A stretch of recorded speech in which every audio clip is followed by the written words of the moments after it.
చంద్రబాబు నాయుడు గారు రాగానే పోనీ తుఫాన్ దీంట్లో మునిగిపోయిందని చెప్పొచ్చు, కానీ ఎవరో ఒకరు అసలు దీని మీద విచారణ జరగబోతున్నట్టు, కానీ అసలు ఇంత తీవ్రమైన ఆరోపణలు అధికార కూటమిలో ఎందుకు వచ్చాయి?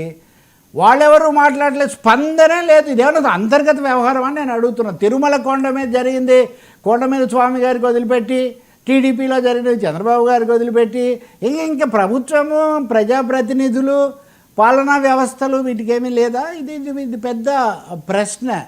కాబట్టి ఇక్కడ ఇంకోటేమో కేశినేని ఫ్యామిలీ, అంతకుముందు కేశినేని నాని కూడా ఈ విషయాలు ఆరోపించారు. ఆయన చెప్పిన తర్వాత ఈ పేర్లు ఇవన్నీ కూడా బయటకు వచ్చాయి. ఎందుకు ఈ నిగూఢమైన నిశ్శబ్దం పాటిస్తున్నారు? ఇంకొకరి మీద వేరే వాళ్ళ మీద వస్తే చాలా తీవ్రంగా విరుచుకుపడేవాళ్ళు. ఇట్లాంటి వాటి మీద ఎందుకు తక్షణం కనీసం విచారించాలనో మధ్యంతర చర్యలైనా ప్రకటిస్తారు కదా. మేము విచారణ కోసం కమిషన్ వేస్తున్నామనో లేదా ఫలానా ఆయన చూస్తారనో క్రమశిక్షణ కమిటీ విచారిస్తుందనో ఎవరు మాట్లాడలేదు. కాబట్టి ఇంకా అనుమానాలు పెరుగుతాయి కదా, అది పెరగాలి కదా. లేకపోతే ఇంకొకటి, ఎన్నికల సంఘం కూడా రంగంలోకి దిగాల్సిన అంశం. ఎందుకంటే విజయం సాధించిన శాసనసభ్యుడు, విజయం సాధించిన పార్లమెంట్ సభ్యుడిని నేను నీకు డబ్బులు పంపించాను, అవును, ఇవి ఏ నిబంధన, నేను రాజకీయంగానే పంపించానంటున్నాడు. అంతవరకు చాలా స్పష్టం.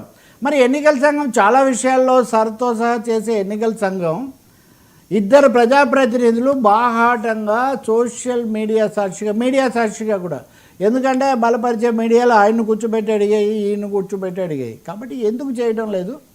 దీని మీద చేయకపోతే మటుకు కోరి సందేహాలు, తెలుగుదేశం ఇప్పుడు సందేహాలు తుఫాన్లో చిక్కుకున్నట్టుగా కనిపిస్తుంది. నెల్లూరు